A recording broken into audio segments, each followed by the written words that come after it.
Entonces, nuestro punto crítico, x1, x2, x3 sub 0, lo que sea, y un lambda sub 0. Ese es nuestro punto crítico, tanto de la función lagrangiana, y es por lo tanto nuestro candidato a óptimo local, es decir, a máximo o mínimo relativo de nuestro problema P. Necesitamos ahora saber cuál va a ser las condiciones de segundo orden. En el tema 4, nuestras condiciones de segundo orden venían dadas por la concavidad o convexidad de la función que la mirábamos a través de la matriz hessiana. En este caso no va a ser muy distinto porque recordemos que lo que estamos haciendo es resolver un problema de optimización sin restricciones. Una vez construida la función lagrangiana, simplemente estamos resolviendo un problema de optimización sin restricciones. Por lo tanto, la condición de segundo orden no va a ser muy diferente. Va a tener sí alguna variante y para ello tenemos que ver la siguiente definición. Vamos a ver a qué vamos a llamar función lagrangiana reducida. La anterior era la función lagrangiana. Esta es la función lagrangiana reducida. La función lagrangiana reducida lo que hace es que hay que reemplazar en la función lagrangiana el multiplicador de Lagrange, es decir, cuánto vale lambda sub 0. Fíjense que esta es la función lagrangiana tal cual la teníamos antes, con la única diferencia que en lugar de tener la variable lambda, tenemos sustituido el valor que toma lambda. Es decir, el lambda sub 0 que calculamos en la condición de primer orden. Supongamos, lambda en el punto crítico vale 2. Entonces, en lugar de tener aquí el lambda, vamos a tener un 2. Fíjense que desaparece, por lo tanto, la variable lambda del argumento de la función. ¿Por qué? Porque ya no es una variable, es un número real. Entonces la única diferencia que hay entre la función lagrangiana que utilizamos en las condiciones de primer orden y esta que llamamos función lagrangiana reducida es que el lambda deja de ser una variable y lo reemplazamos por el número que le corresponde. Todas las demás variables siguen estando en el mismo sitio, x1 a xn, x1 a xn menos c. Ahora lo que vamos a hacer es calcular la matriz hessiana. Decimos sea un problema P y sea x sub 0 lambda sub 0 igual a un punto crítico, ¿no?, de esta función lagrangiana y sea L de x1 a xn su correspondiente función lagrangiana reducida, tiene una matriz hessiana de la siguiente forma. ¿Qué es lo que estamos haciendo? Simplemente estamos calculando cuál es la matriz hessiana correspondiente a nuestra función lagrangiana reducida. Como nuestra función lagrangiana reducida ya no tiene la variable lambda, solamente tiene la variable x1 a xn, la matriz hessiana de la función lagrangiana reducida serán las derivadas segundas de esta función lagrangiana reducida respecto de x1 dos veces, respecto de x1 x2, de x1 x3, de x1 xn, la segunda línea respecto de x2 x1, de x2 x2 y así sucesivamente. Es decir, tal cual construíamos una matriz hessiana. Lo mismo, la construimos, pero en lugar de utilizar la función objetivo o en lugar de utilizar la función lagrangiana, utilizamos la función lagrangiana reducida y por lo tanto tiene solamente variables x1 a xn. Entonces, ¿cuál va a ser nuestra regla? Nuestra regla va a ser la que aparece en este teorema de la condición de segundo orden, que me dice que si la matriz hessiana de la función lagrangiana reducida valuada en el punto crítico en x sub 0 es definida positiva, entonces el problema P tiene en x sub 0 un mínimo relativo. Fíjense que esto es igual que antes. Si es definida positiva valuada en el punto, entonces tenemos un mínimo relativo. Si es definida negativa cuando la evaluamos en el punto, entonces tiene un máximo relativo. Es posible que a veces la matriz hessiana de la función lagrangiana reducida no esté definida, es decir, no sea definida positiva o definida negativa.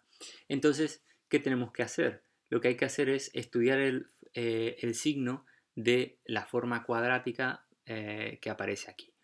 Esta es una forma cuadrática que es exactamente como todas las que venimos viendo, donde la matriz A, que normalmente conforma nuestra forma cuadrática, en este caso no es otra cosa que la matriz hessiana de la función lagrangiana reducida valuada en el punto x sub 0, con variables h1 a hn. Estas no son las variables x, sino que son otras variables, y por eso las llamamos h1, h2, hn. Realmente el nombre de la variable es lo que menos interesa, ¿no? Lo importante es saber que son otras variables. Entonces hay que estudiar el signo de esta forma cuadrática, pero sujeta a una restricción, y esa restricción va a estar dada por el vector gradiente de la función g evaluada en el punto x sub 0, es decir, por la derivada de g respecto de x1 evaluada en el punto x sub 0 por h1 más la derivada de g respecto de x sub 2 valuada en x sub 0 por h2, así sucesivamente, más la derivada de la función g respecto de x sub n valuada en el punto x sub 0 por h sub n. Entonces, tendríamos que estudiar esta forma cuadrática, toda la forma cuadrática. Ya evidentemente no nos podemos quedar simplemente con estudiar la matriz hessiana, porque la matriz hessiana no nos ha dado definida positiva ni definida negativa, y por lo tanto tendremos que estudiar toda la forma cuadrática, incluyendo a estas variables h1 y hn, pero teniendo en cuenta esta restricción. Entonces normalmente ahí tendríamos que tratar de hacer un estudio, tratar de reemplazar la restricción adentro de la forma cuadrática o despejar una variable respecto de la otra. No voy a entrar demasiado en detalles porque esto es algo que en las prácticas y en el examen no lo vamos a ver por cuestiones de tiempo, pero es bueno saber que aunque no me diera la matriz hessiana de la función lagrangiana reducida evaluada en el punto x sub 0, no me diera que es definida, es decir, no es definida, aún tengo técnicas, tengo maneras de seguir estudiando la función para ver si obtengo o no obtengo un máximo o un mínimo, ¿no? ¿Qué es lo que tendríamos? Pues, si esa forma cuadrática que acabamos de ver, que ya digo, no hace falta darle mucha importancia a esto, lo podemos pasar un poco por encima, pero lo voy a decir para que sepamos que hay herramientas para seguir estudiando. Si esa forma cuadrática restringida es definida positiva, entonces en x sub 0 tenemos un mínimo relativo del problema. Si esa forma cuadrática restringida fuese definida negativa, entonces en x sub 0 lo que encontramos es un máximo relativo del problema, y el resto de los casos realmente son dudosos, es decir, no sabemos lo que puede haber. Podría haber un óptimo, como podría haber lo que conocemos como punto de silla, etc. Realmente son casos dudosos.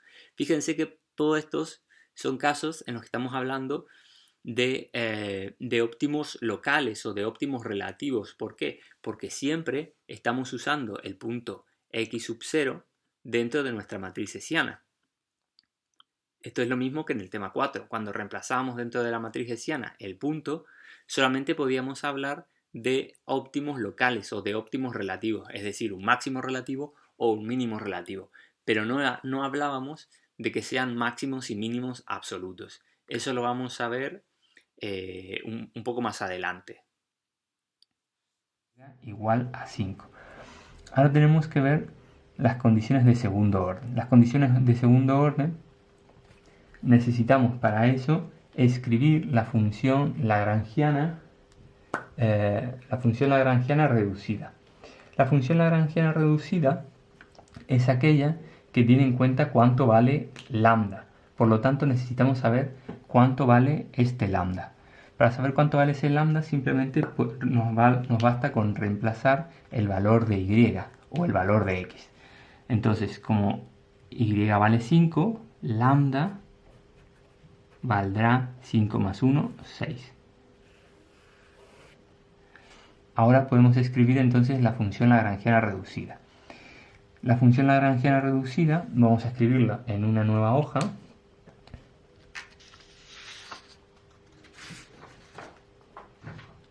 Esa función lagrangiana reducida será la función lagrangiana pero ahora en función solamente de x y de y. ¿Por qué? Porque vamos a reemplazar el valor de lambda, que era 6, dentro de la función lagrangiana que teníamos. Entonces la función lagrangiana reducida me queda x cuadrado más 4x más y cuadrado más 2y más 5 más 6, que es el valor de lambda, por la restricción como la habíamos puesto. 11 menos x menos 2y. ¿Sí? Entonces, ahora simplemente podemos resolver un poco esto, 31. Y tenemos la función lagrangiana reducida. ¿Qué se hacía con la función lagrangiana reducida? La condición de segundo orden me decía que había que mirar la matriz hessiana. Entonces vamos a mirar la matriz hessiana de la función lagrangiana reducida, que será como serán las derivadas parciales segundas de esta función. Por lo tanto, vamos a calcular la derivada parcial de la función lagrangiana reducida respecto de x, y ahora las derivadas parciales segundas. Las derivadas parciales segundas me dará 0, con lo cual son iguales.